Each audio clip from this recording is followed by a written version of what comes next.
আজ ৪ঠা মে, শনিবার। কাল রাতে মন চঞ্চল ছিল, তাই ঘুম আসতে দেরি হয়। আজ অবশ্য সকাল সকালই বিছানা ছেড়ে উঠে পড়েছি। চোখ মুখ ধুয়ে চা খেয়ে ডুন্ডা ভ্যালির এই কম্পাউন্ডের মধ্যেই এক চক্কর ঘুরেও এলো। বারটি আজ ৭:৩০টার মধ্যে ব্রেকফাস্ট করে নিয়েছে। দুখনকে সঙ্গে করে ৮টা নাগাদ সে তার গাড়ি নিয়ে বেরিয়েও গেল। কাছেই একটা পাহাড়ি বস্তিতে গিয়ে রোগী দেখবে। ১২টা ১২:৩০টার আগে ফিরবে না। ওপরে উঠে ভাদুড়ি মশাইয়ের ঘরে গিয়ে তাকে পেলুম না। বাইরের বারান্দায় গিয়ে দেখলুম সেখানে বসে তিনি কামিনীর সঙ্গে কথা বলছেন। পাশে বসে আছেন সদানন্দবাবু।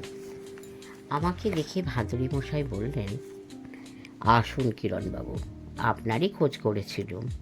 শুনলুম আপনি বাইরে বেরিয়েছেন। মিনিট ৫ আগে আবার ফোন করেছিল সে। সে মানে কে? সেই লোকটা যে কাল রাতে ফোন করেছিল? কামিনী বলল, হ্যাঁ। ফোন করে হুমকি দিয়ে মনে করিয়ে দিল যে মুক্তোর মালাটা তার আজই চাই। কাউকে দিয়ে যেন সেটা পাঠাবার ব্যবস্থা করি। যাকেই পাঠায় সে যেন ঠিক সেইখানেই মালাটা রেখে আসে। কখন রেখে আসবে তাও বলল নাকি? হ্যাঁ, আগের বারের মতো রাত ঠিক ৮টায়। ভাদুড়ি মশাই বললেন, মুক্তোর মালার কেসটা সেই আগের মতোই প্যাক করে রেখেছিস তো? কাল রাত্রিরেই ওপরে উঠে প্যাক করে রেখেছি। বাটি অঘরে ঘুমোচ্ছিল, কিচ্ছু টের পাইনি। পাঠাবি কাকে দিয়ে? আগের বারে তো লিজাকে দিয়ে পাঠিয়েছিলুম। এবারেও তাহলে তাকে দিয়েই পাঠা, নাকি তাতে কোনো অসুবিধে আছে? নেই বলি কি করে? সেবারে তো এক কথায় রাজি হয়নি। প্রথমটায় সরাসরি নাই বলে দিয়েছিল। সে তো নাইট ডিউটির জন্যে। হ্যাঁ, বলেছিল যে প্যাকেটটা যেখানে পৌঁছে দিতে হবে সে জায়গাটা ওর বাড়ির থেকে তেমন কিছু দূরে নয় ঠিকই, তবে কিনা রাত ৮টায় যদি সেখানে যেতে হয় তো হাসপাতালে পৌঁছতে ওর দেরি হয়ে যাবে। কিন্তু শেষ পর্যন্ত রাজি হয়েছিল ঠিকই। তা হয়েছিল, কিন্তু এবারেও যে রাজি হবে তা কি করে বলি? আহা, একবার অনুরোধ করেই দেখ না। তোরই কাছে শুনেছি যে নম্র স্বভাবের, সফট স্পোকেন মেয়ে, তাই অসুবিধে একটু আছে ঠিকই, তবু জাস্ট টু প্লিজ ইউ রাজি হয়তো হয়েও যেতে পারে। At least there's no harm in asking, তাই না? আর যদি রাজি না হয় তখন কি করব? বাড়ির কাজের লোকেদের তো আর অনুরোধ করা যায় না, পাঁচকানা হবে। তাছাড়া ওরা কেউ রাজি হবে বলে মনেও হয় না, যা ওদের ভূতের ভয়। ঠিক আছে, লিজা যদি রাজি না হয় তো সদানন্দবাবু এই কাজটা করে দেবেন। কি সদানন্দবাবু, আপনি রাজি তো? সদানন্দবাবুর যে ভিতরে ভিতরে এত সাহস সেটা জানতুম না। চেয়ার ছেড়ে উঠে দাঁড়িয়ে স্পষ্ট উচ্চারণে বললেন, অফকোর্স, কুছ পরোয়া নেই ম্যাডাম, আমি যাব। ভাদুড়ি মশাই বললেন, তবে তো গোল মিটেই গেল। তবে হ্যাঁ, লিজাকে একবার অনুরোধ করেই দেখ না। তার তো কালই আসার কথা ছিল, কিন্তু আসেনি। তবে আজ আসবে, তাই তো? হ্যাঁ। কখন আসবে? ঠিক 10টায়।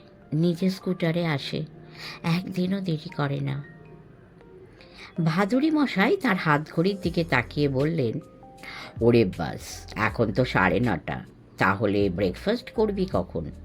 চল চল নিচে যাই, লিজা আসার আগে ব্রেকফাস্টটা করে নে। যেদিন মাসাজ থাকে সেদিন আর আমি ব্রেকফাস্ট করি না। সকালে 1 গ্লাস দুধ খেয়ে নিয়েছি, ওতেই হবে। ঠিক আছে, তুই যখন ব্রেকফাস্ট করবি না তখন আমাদেরও কিছু তাড়া নেই। লিজা এলে তখন আমরা নিচে নামব। ইতিমধ্যে একটা কথা মনে করিয়ে দিই, লিজা তো 1 ঘন্টা এখানে থাকে, 10টায় এসে 11টায় চলে যায়, তাই না? হ্যাঁ। তা আজ যখন ফিরে যাবে তখন ওকে রিকোয়েস্টটা করতে ভুলিস না কিন্তু।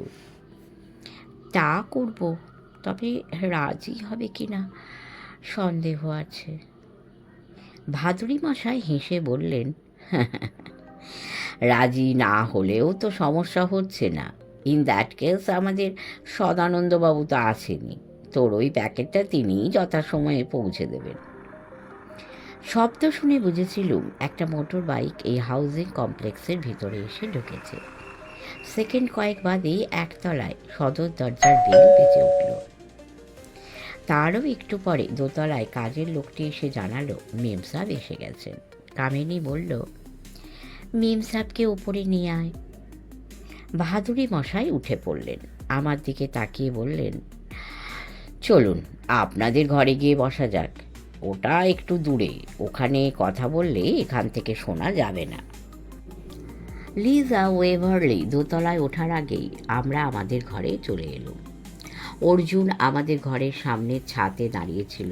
আমাদের দেখে বলল, খোকি তো আজ নাস্তা খাবে না, আপনারা কি নিচে গিয়ে নাস্তা খাবেন নাকি উপরে পাঠিয়ে দেব? ভাতুড়ি মশাই বললেন, নিচেই যাব, তবে এখন নয়, আধ ঘন্টা বাদে। অর্জুন নিচে চলে গেল। ঘরে ঢুকে ভাদুড়ি মশাই জানলা দরজা বন্ধ করে দিলেন। তারপর পাঞ্জাবির পকেট থেকে তার সেল ফোন বার করে বললেন, আপনারা গল্প করুন, এখন আমি পর পর কয়েকটা ফোন করব। দুতরফা কথা শোনার তো উপায় নেই, একমাত্র ভাদুড়ি মশাইয়ের কথাই আমরা শুনতে পাচ্ছি। সেই একতরফা কথা এরকম, হ্যালো, আমি চারু ভাদুড়ি কথা বলছি, সব ঠিক আছে তো? Very good. রিপোর্টটা কখন পাওয়া যাবে? ঠিক আছে, তাহলেই হবে। পরের কাজটাই সবচেয়ে জরুরি।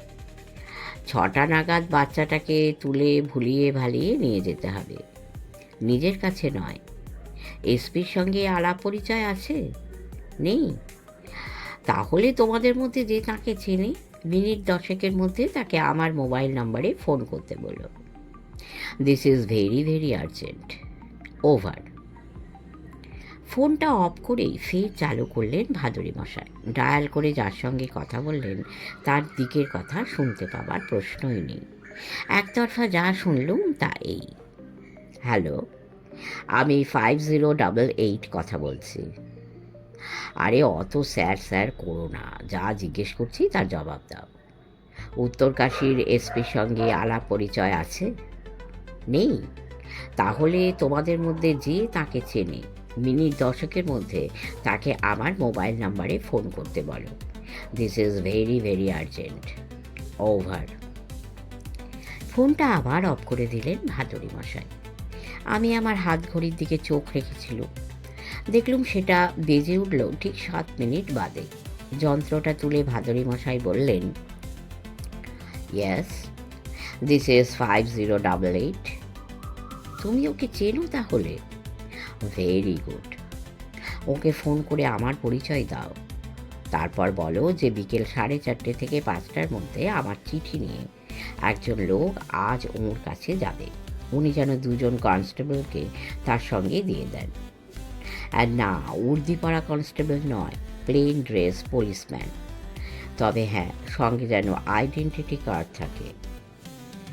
যদি রাজি না হন, আর ঠিক আছে, তাহলে ভয় দেখাবে, বলবে যে আমি সেক্ষেত্রে ওর ওপরওয়ালার সঙ্গে যোগাযোগ করব। তবে হ্যাঁ, একই সঙ্গে এটাও বলো যে সেরকম না হওয়াটাই বাঞ্ছনীয়। কি বলছো? তার দরকার হবে না? ভালো। তাহলে আর দেরি করো না, 10:30 বাজে। এক্ষুনি ওর সঙ্গে ফোনে কথা বলে নাও, তারপর আমাকে জানাও কি হলো। ওভার। সেলফোন অফ করে পকেটে পুরলেন ভাদুড়ি মশাই। দরজায় টোকা মারার শব্দ হলো। খুলে দেখি এবারের একতলার কাজের লোক যোগীশ্বর দাঁড়িয়ে আছে। বলল, নাস্তা তৈরি হয়ে গেছে, আপনারা কি নিচে যাবেন? যদি বলেন তো উপরেও দিয়ে যেতে পারি। ভাদুড়ি মশাইকে বললুম, উপরে দিয়ে যেতে বলবো? দরকার কি, আধ ঘন্টার মধ্যে কেউ ফোন করবে বলে মনে হয় না। চলুন নিচেই যাওয়া যাক। নিচে নেমে ডাইনিং রুমে ঢুকলুম। অর্জুন একটা লম্বা সেলাম ঠুকে বলল, একটা মুশকিল হয়ে গেছে, আর দোকানে ডাবল রুটি পাইনি। সদানন্দবাবু বললেন, এই সেটা আবার কি? ভাদুরী মশাই হেসে বললেন, ব্রেড, পাউরুটি। তারপর অর্জুনের দিকে তাকিয়ে বললেন, তাতে মুশকিলটা কি হলো? এই টোস্ট হলো না, তাই আজ পুরি করেছি। বললুম, বেশ করেছো, রোজ রোজ পাউরুটি চিবুতে কি ভালো লাগে? যে কটা দিন আছি সকালে আমাদের জন্য পুরিই করো। পুরীর সঙ্গে আলু ভাজা আর কুমড়োর ছক্কা ছিল, আর ছিল রাজেশের পাঠানো কালাকাঁদ। চটপট ব্রেকফাস্ট করে আমরা উপরে উঠে এলুম। তার মিনিট খানেক বাদেই ভাদুরী মশাইয়ের মোবাইল জানান দিল যে মেসেজ আছে। আবার সেই একতরফা কথা। ভাদুরী মশাই যা বললেন সেটা এই, 5088। হ্যাঁ হ্যাঁ শুনতে পাচ্ছি, বলে যাও। ও, আমাকে উনি চিনতে পেরেছেন? গুড। আমার লোক গিয়ে দেখা করলেই তার সঙ্গে যাওয়ার জন্য সাদা পোশাকের দুজন কনস্টেবল দিয়ে দেবেন? Very good. তুমি আপাতত অফিসেই থাকো, মানে আবার হয়তো তোমার সঙ্গে কথা বলা দরকার হতে পারে। ওভার। ফোনটা আবার পকেটে ঢোকালেন ভাদুরী মশাই। হাত ঘড়ি দেখে মৃদু হেসে বললেন, সো ফার সো গুড। কিন্তু 11:15 বাজে, মিনি তার ঘর থেকে বেরোচ্ছে না কেন? দরজাটা খুলে রাখুন তো। সদানন্দবাবু বললেন, এই লিজা চলে না গেলে বেরোবেন কি করে? আমি বললুম, কিন্তু তার সহ এতক্ষণে চলে যাবার কথা। প্রায় সঙ্গে সঙ্গেই কানে এলো স্কুটার স্টার্ট করার শব্দ। সদানন্দবাবু বললেন, ওই গেল বোধহয়, মিসেস রাসেলের রিকোয়েস্টে রাজি হলো কিনা কি জানে। আমি বললুম, রাজি না হলে তো আপনি আছেন, প্যাকেটটা ক্যারি করে আপনি যথাস্থানে পৌঁছে দেবেন। হ্যাঁ, তা তো দেবই, রাত 8টাতেই দেবো। কত যখন একবার দেখি তখন তো সেটা রাখতেই হবে। তাতে মরি তো মরবো। শুধু একটা কথা, যদি মরি তো আমার ওই রোগে একটু দয়া করে দেখবেন। সদানন্দবাবুর গলাটা কি শেষের দিকে একটু কেঁপে গেল? সম্ভবত এতক্ষণে ভদ্রলোক বুঝেছেন যে দায়িত্বটা কঠিন। ঘাড় পেতে সেটা নেওয়াটা খুব সুবুদ্ধির কাজ হয়নি। ভাদুরী মশাই কিছু বলতে যাচ্ছিলেন, কিন্তু তিনি মুখ খোলার আগেই কামিনী এসে ঘরে ঢুকলো। বলল, তোমরা ব্রেকফাস্ট করে নিয়েছো তো? হ্যাঁ করেছি, কিন্তু ওসব কথা ছেড়ে এখন কাজের কথায় আয়। লিজাকে রিকোয়েস্ট করেছিলি? করেছি, ও রাজিও হয়েছে, কিন্তু প্যাকেটটা নিয়ে গেল না। তার মানে নিল না কেন? প্রথমে তো প্যাকেটটা পৌঁছে দিতে রাজি হচ্ছিল না, নাকি আজ দুবেলাতেই ওকে দুটো জায়গায় নিমন্ত্রণে যেতে হবে, তাই 8টার সময় অন্য কোথাও যাওয়া ওর পক্ষে সম্ভব নয়। শেষে অনেক সাধ্য সাধনা করে তখন বলল, ঠিক আছে, রাত্রিরে নেমন্তন্নটা না হয় না যাবে, কিন্তু এবেলার নেমন্তন্নটা না রেখে উপায় নেই। ওর এক বন্ধুর মেয়ের জন্মদিন, লাঞ্চের নেমন্তন্ন, অথচ উপহার হিসেবে ও শুধু একটা পুতুল নিয়ে যাচ্ছে। এখন এই বইয়ের প্যাকেটটাও যদি সঙ্গে নিয়ে যায়, তাহলে এটাকে ওরা হয়তো উপহার বলে ভাববে, অথচ এটা তো দিতে পারবে না। সে ভারী বিচ্ছিরি ব্যাপার হবে। প্যাকেটটা তাই এখনই নিতে রাজি হলো না। তাহলে কখন নেবে? 7টার আগে নয়, 7:30টাও হতে পারে। এখান থেকে যদি পশ্চিম দিকে যাও তাহলে ধারাসু বলে একটা জায়গা পড়বে, জানো তো? হ্যাঁ জানি। অত দূর না হলেও ওরই কাছাকাছি ঠিক এই রকমই একটা বসতি গড়ে উঠেছে। জায়গাটার নাম ডুলুং ভ্যালি। সেখানেই নাকি ওর বন্ধুর বাড়ি, দুপুরে খাওয়ার নেমন্তন্ন। তাই এখান থেকে সরাসরি ও সেখানেই যাবে। রাত্রির নেমন্তন্নটা তো স্কিপ করছে, তাই বিকেল অবধি থাকবে ডুলুং ভ্যালিতেই। তারপর বাড়িতে ফেরার পথে 7টা নাগাদ আমাদের বাড়ি থেকে প্যাকেটটা তুলে নিয়ে 8টার সময় যেখানে এটা পৌঁছে দেবার কথা সেখানে পৌঁছে দিয়ে হাসপাতালে চলে যাবে নাইট ডিউটি দিতে। বাবা, এরা পারেও বটে। তা তুই এখন কি করবি? কামিনী বলল, 12টা বাজতে চললো, বাটি একটু বাদেই ফিরবে। আমি স্নান করে নিচ্ছি, তোমরাও স্নান সেরে নাও, তারপর বাটি এলে সবাই একসঙ্গে খেতে বসবো। ঘর থেকে বেরিয়ে যাচ্ছিল কামিনী। দরজা পর্যন্ত গিয়ে ঘুরে দাঁড়িয়ে বলল, একটা কথা বলা হয়নি।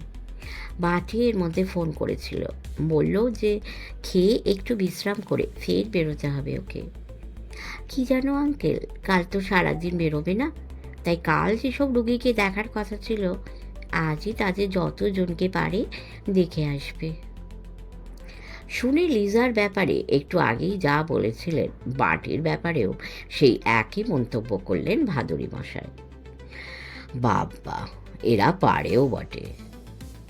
সদানন্দবাবু বললেন, এই যা শুনলুম তাতে তো মনে হচ্ছে লিজাই 7টা নাগাদ এখানে এসে প্যাকেটটা নিয়ে যাবে, তাহলে আর আমাকে ওটা নিয়ে যেতে হচ্ছে না কেমন?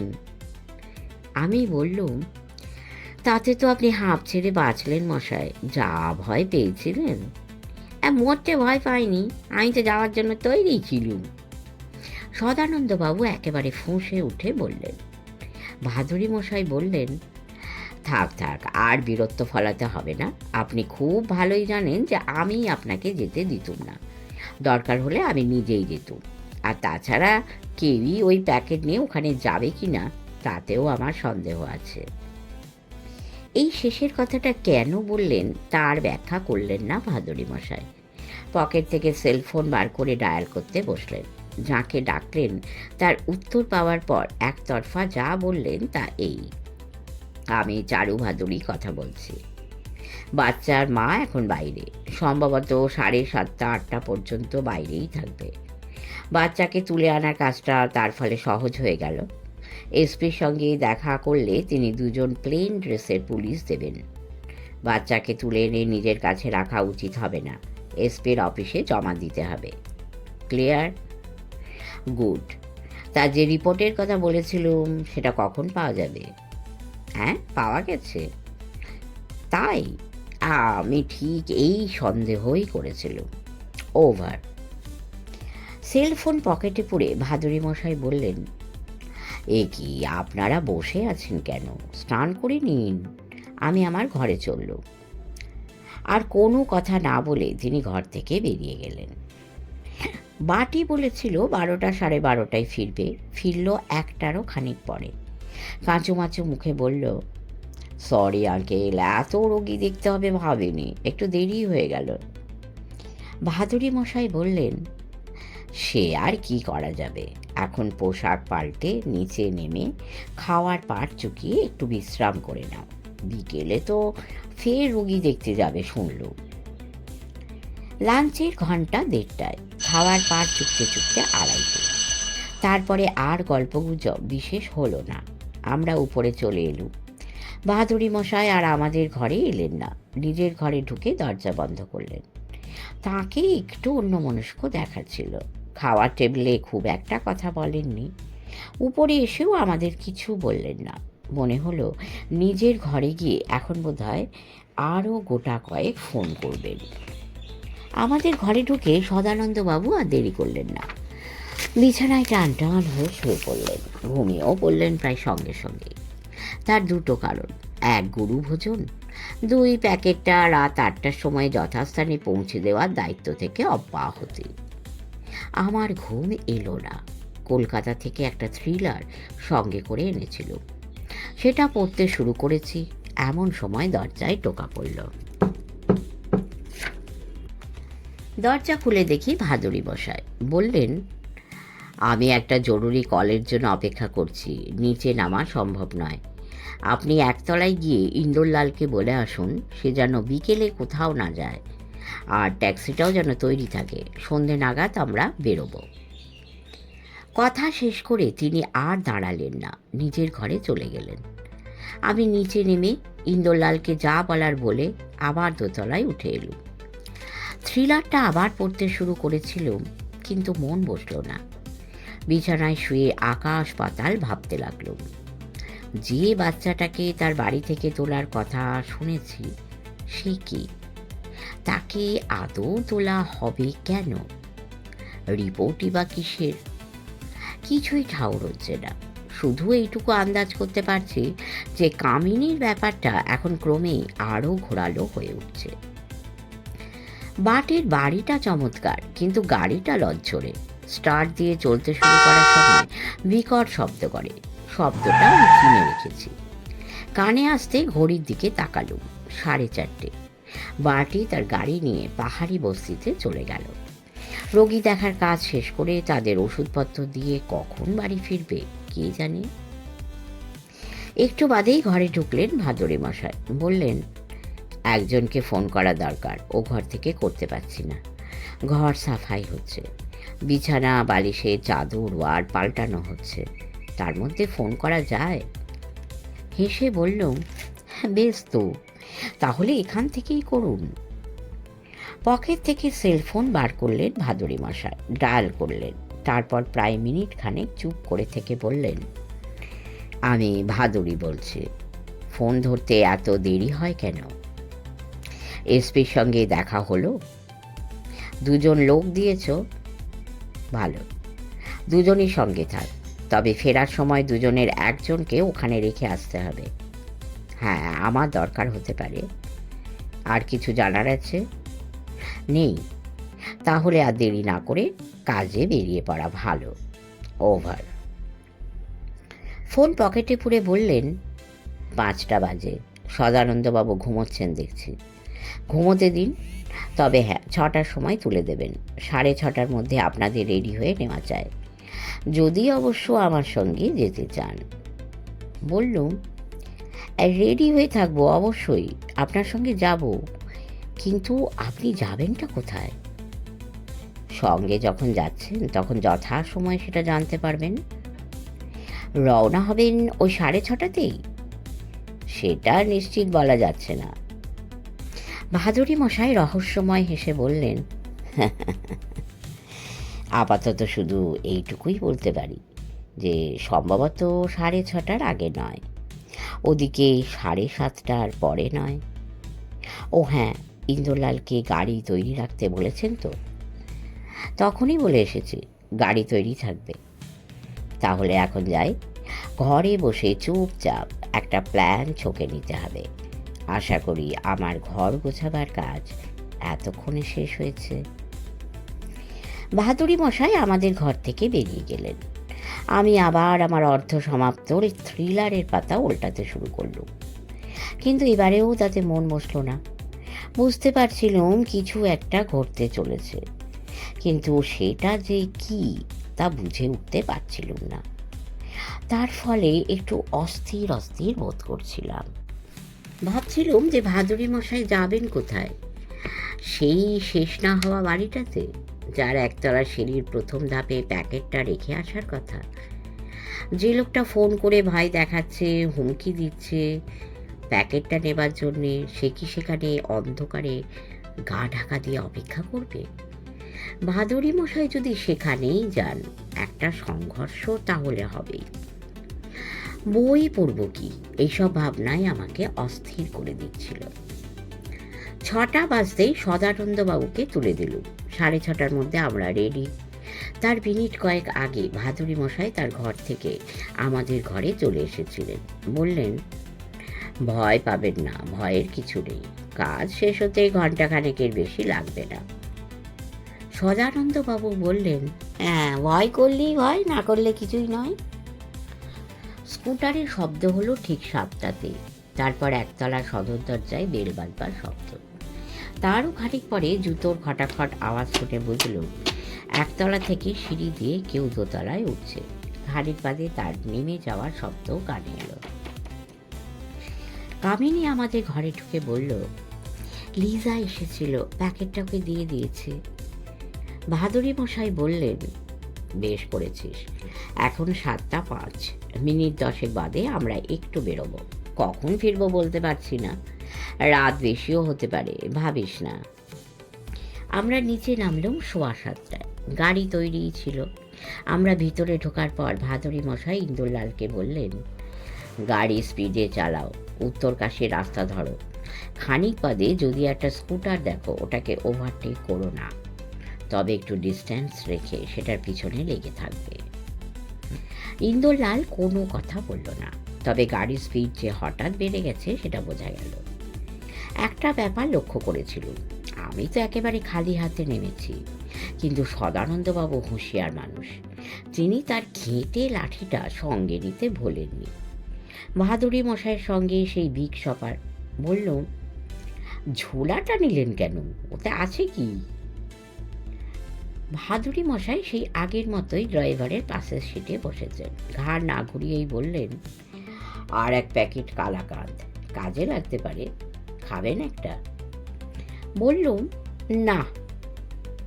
গাড়ি বেশ জোরে ছুটছে, বাঁ দিকে চোখ রেখে বসে আছি। কোথায় যাচ্ছি আমরা বাহাদুরি মশাইকে জিজ্ঞেস করেছিলুম এর মধ্যে। তিনি সেই একই উত্তর দিয়েছেন, গেলেই দেখতে পাবেন। তারপরে আর কোনো কথা হয়নি। পথে কোনো স্কুটারও চোখে পড়েনি আমার। হাত ঘড়ির দিকে তাকালুম, রেডিয়াম লাগানো কাঁটা বলছে এখন প্রায় 7:30। আর একটু এগুলেই বাঁয়ে পড়বে সেই সরকারি হাউজিং এস্টেটের ফ্ল্যাট বাড়িগুলো। লিজা ওরই একটা ফ্ল্যাটে থাকে। এস্টেট ছাড়িয়ে আরও খানিকটা এগোলে সেই শেষ না হওয়া ভুতুড়ে বাড়িটা পাবো। বাহাদুরি মশাই যে ওখানেই যাবেন তাতে আর আমার কোনো সন্দেহ নেই এখন। ওখানে আমাদের পৌঁছতে পৌঁছতে প্রায় 8টা বাজবে। কে যে ওখানে অপেক্ষা করছে কে জানে। শুধু এইটুকু বুঝতে পারছি যে যেই অপেক্ষা করুক বাহাদুরি মশাইয়ের সঙ্গে তার একটা সংঘর্ষ হবেই। আশ্চর্য ব্যাপার, কোথায় সেই অন্ধকার ভুতুড়ে বাড়িতে যাব তা নয়, হাউজিং এস্টেটের কম্পাউন্ড শুরু হওয়া মাত্র বাহাদুরি মশাই চাপা গলায় ইন্দরলালকে বললেন, স্পিড কমিয়ে বাঁয়ে টার্ন নিয়ে এই হাউজিং এস্টেটের গেট দিয়ে গাড়ি ভেতরে ঢোকাও। ভিতরে ঢুকে প্রথমেই একটা লোহার রেলিং দিয়ে ঘেরা পার্ক, সম্ভবত চিলড্রেন্স পার্ক। দোলনা, সিস, জন্তু জানোয়ারের আদলে ছাটা গাছপালা ইত্যাদি দেখে অন্তত তাই মনে হয়। তবে রাত হয়েছে বলেই বোধহয় অল্প বয়সী বাচ্চা কোনো ছেলে মেয়ে দেখলুম না। পার্কে চারিদিক ঘিরে রাস্তা, রাস্তার ধারে পরপর ফ্ল্যাট বাড়ি, ফ্ল্যাটের আলো রাস্তায় এসে পড়েছে। অনেক ফ্ল্যাটে যে টিভি চলছে আওয়াজ শুনে সেটা বোঝা যায়। পার্কের বাঁ দিকে রাস্তা ধরে প্রথম দুটো ফ্ল্যাট বাড়ি ছাড়িয়ে এলো ইন্দরলাল। তারপর ভাদুরী মশাইয়ের নির্দেশ মতো তৃতীয় ফ্ল্যাট বাড়ির সামনে গাড়ি দাঁড় করালো। প্রায় সঙ্গে সঙ্গে পার্কের ভিতরের গাছের আড়াল থেকে রেলিং টপকে একটা লোক এসে দাঁড়ালো আমাদের গাড়ির পাশে। চাপা গলায় বলল, ভাদুরী সাবকো সাথ মিলনা হ্যায়। ভাদুরী মশাই গাড়ি থেকে নেমে পড়েছিলেন। লোকটি সামনে গিয়ে দাঁড়াতে সে বলল, मेरा नाम भीम सिंह, आपका जो काम था हो चुका, दूसरा कोई काम है? एसपी सबका आदमी? हाँ हुजूर। লোকটি তার শার্টের পকেট থেকে একটা চিরকুট বার করে এগিয়ে ধরল। ভাদুরী মশাই একবার চোখ বুলিয়ে সেটা তাকে ফেরত দিয়ে বললেন, আমি এই বাড়ি দোতলায় যাব, তুমিও আমার সঙ্গে চলো। তারপর আমাদের দিকে তাকিয়ে বললেন, কিরণবাবু আপনিও চলুন। আর আমি? সদানন্দ বাবু প্রায় ডুকরে উঠে বললেন, আমি একাই গাড়ির মধ্যে বসে থাকবো নাকি? ভাদুরী মশাই বললেন, একা কেন, ইন্দরলালই তো রয়েছে।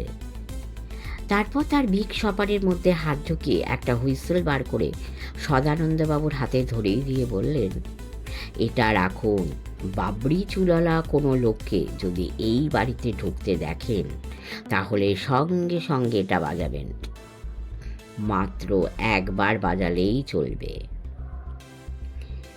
আমরা গিয়ে বাড়ির মধ্যে ঢুকে পড়লুম। সিঁড়িতে একটা কম পাওয়ারের বাল্বের মিটমিটে আলো। তাতেও অবশ্য দেখা গেল যে একতলা দুদিকে দুটো ফ্ল্যাটেরই দরজার হুড়কোই তালা ঝুলছে। অর্থাৎ হয় দুটো ফ্ল্যাটে কেউ থাকে না, কিংবা থাকলেও এখন কেউ বাড়িতে নেই। দোতলাতেও দুদিকের ফ্ল্যাটেই দরজা বন্ধ, তবে তার একটাতেও তালা দেখলুম না। ডান দিকে দরজায় একটা পেতলের প্লেট আটা, প্লেটে পদবি খোদাই করা ওয়েভারলি। বাঁ হাতে বিগ শপার, ডান হাতে তর্জনী তুলে ভাদুরী মশাই ডোরবেলের বোতাম টিপলেন। ভিতরে পায়ের শব্দ পাওয়া গেল। কেউ বলল, মাস্ট বি বালু। পরক্ষণেই যে দরজা খুলল তাকে দেখেই বোঝা যায় যে সে হক চাপিয়ে গেছে। চিনতে অসুবিধে হলো না, লিজা। আমরা লিজাকে চিনতে পারলেও লিজা আমাদের চিনতে পারেনি। বিভ্রান্তির ভাবটা একটু কেটে যেতে অস্ফুট গলায় জিজ্ঞেস করল, আপনারা কে কি চায়? খোলা দরজার পাল্লার পাশ দিয়ে এরই মধ্যে ভিতরে একটা পা ঢুকিয়ে দিয়েছিলেন ভাদুড়ি মশাই, যাতে দরজাটা ফের বন্ধ করে না দেওয়া যায়। সেই অবস্থাতেই ভীম সিংয়ের দিকে আঙুল তুলে বললেন, এই লোকটি এসেছে থানা থেকে। আপনার বিশ্বাস না হলে আইডেন্টিটি কার্ড দেখাবে। আর আমরা দুজন সিবিআইয়ের লোক। সিবিআই মানে এক্ষেত্রে সেন্ট্রাল ব্যুরো অফ ইনভেস্টিগেশনস নয়, চারু ভাদুড়ি ইনভেস্টিগেশনস। কিন্তু তিনি সেটা বললেন না। লিজা ভয় পেয়েছে, তাতে সন্দেহ নেই। কাঁপা কাঁপা গলায় বলল, কি চান আপনারা? ভাদুড়ি মশাই তার পা সরালেন না, বললেন, কি চাই তা আপনি খুব ভালোই জানেন মিসেস এলিজাবেথ ওয়েভারলি। ঘণ্টাখানেক আগে ডুন্ডা ভ্যালির মিসেস কামিনী রাসেলের কাছ থেকে যে প্যাকেটটা নিয়ে এসেছেন, আপাতত সেটা চাই। ওহো, সেটা তো আপনার হাতেই রয়েছে। দরজার পাল্লা খোলায় নিমেষে একটা ধাক্কা মেরে ভিতরে ঢুকে গেলেন ভাদুড়ি মশাই। লিজার হাত থেকে প্যাকেটটা কেড়ে নিয়ে আমার দিকে এগিয়ে ধরে বললেন, এটা ঝোলার মধ্যে রেখে দিন। পাল্লার ধাক্কা লেগে মেঝের উপরে পড়ে যেতে যেতে টাল সামলে নিয়ে আবার সিধে হয়ে দাঁড়িয়েছিল লিজা। কাতর গলায় বলল, ওটা প্লিজ দেবেন না। মিসেস রাসেলই ওটা এক জায়গায় রেখে আসার জন্য আমাকে দিয়েছেন। আপনি এটা কোথাওই রেখে আসতেন না। বালু নাকার জন্য তো আপনি অপেক্ষা করছিলেন, তাকে দেখিয়ে আপনার আলমারি লকারে তুলে রাখতেন। নিন, এবার আগের প্যাকেটটাও বার করুন। কোয়েক। আগের প্যাকেট? তার মানে? অত অবাক হচ্ছেন কেন? আগের প্যাকেট মানে গতকাল তো শুক্রবার ছিল, তার আগের শুক্রবার মানে 26শে এপ্রিল তারিখে যে প্যাকেটটা মিসেস রাসেল দিয়েছিলেন, মনে পড়েছে? লিজা সম্ভবত বুঝতে পেরেছিল সে খুব কঠিন পাল্লায় পড়েছে। এখন আর না বোঝার ভান করে কোনো লাভ নেই। বলল, কিন্তু সেটা তো যেখানে রাখার কথা সেখানেই আমি রেখে এসেছিলুম। আবার মিথ্যে কথা বলছেন। নো মিসেস ওয়েভারলি, প্যাকেটটা আপনি কোথাও রেখে আসেননি। সেটা যে বিক্রি করতে পারেননি তাও জানি, কেননা প্যাকেটের মধ্যে যেমন বই ছিল না, তেমন সোনার গয়নাও ছিল না। ছিল একটা হীরের নেকলেস। তা হিরে, তাও অত বড় সাইজের হিরে কি অত সহজে বিক্রি করা যায় নাকি? তাও এই উত্তরকাশীতে? কিনবে কে? ওসব জিনিস বিক্রি করতে হলে দিল্লি, মুম্বাই যেতে হবে। তা এর মধ্যে তো আপনি উত্তরকাশী ছেড়ে কোথাও যাননি। পরে হয়তো যেতেন, কিন্তু এখনও যে যাননি তা তো জানি। তাই বলছি, ওটা দিয়ে দিন। কি করে দেব? থেকে দেব? প্যাকেটটা কি আমার কাছে আছে যে আমি দেব? ওটা আমি খুলে দেখিনি, ওর মধ্যে কি ছিল আমি জানি না। প্যাকেটটা আমাকে যেখানে রাখতে বলা হয়েছিল সেখানেই আমি রেখে এসেছি। একটু আগেই ধমক দিয়ে কথা বলেছিলেন ভাদুড়ি মশাই। তার গলা হঠাৎ অনেক নিচু পর্দায় নেমে এলো। খুব ধীর স্থিরভাবে তিনি বললেন, you are trying to sell me a packet of Lay's which I am not buying. কিন্তু সে কথা থাক, আপনার একটি ছেলে আছে না? আছে। আপনি কি করে জানলেন? যেমন করেই হোক জানি। তা ছেলেটি এখন কোথায়? লিজার মুখে একটা আশঙ্কার ছায়া পড়ল কি। এতক্ষণ মুখ নিচু করে কথা বলছিল সে। হঠাৎ মুখ তুলে ভাদুড়ি মশাইয়ের দিকে তাকিয়ে বলল, আমাদের এই হাউজিং এস্টেটে একটা চিলড্রেন্স ওয়েলফেয়ার কমিটি আছে। এখানকার বাচ্চাদের নিয়ে তারা মাঝে মাঝেই বেড়াতে বেরোয়। শুনলুম তাদেরই একজন লোক এসে নাকি জনিকে একটা ম্যাজিক শো দেখাতে নিয়ে গেছে। তা আপনি হঠাৎ জনির কথা জিজ্ঞেস করছেন কেন? কথাটার উত্তর না দিয়ে ভাদুড়ি মশাই বললেন, জনি ফিরবে কখন? 5টা 6টা নাগাদ গেছে, 8টার মধ্যেই ফেরার কথা। নাও ফিরতে পারে। লিজা আর্তগলায় জিজ্ঞেস করলো, তার মানে? মানেটা খুবই সহজ। কোনো ওয়েলফেয়ার কমিটির লোক নয়, আমারই লোক এসে ম্যাজিক শোতে নিয়ে যাওয়ার লোভ দেখিয়ে আপনার মায়ের হেফাজত থেকে জনিকে তুলে নিয়ে গেছে। আপনি যতক্ষণ না সেই প্রথম প্যাকেটটি, তার ভিতরের নেকলেসটা শুদ্ধ আমাদের হাতে তুলে দিচ্ছেন, জনিকেও ততক্ষণ ফেরত পাবেন না। It's as simple as that.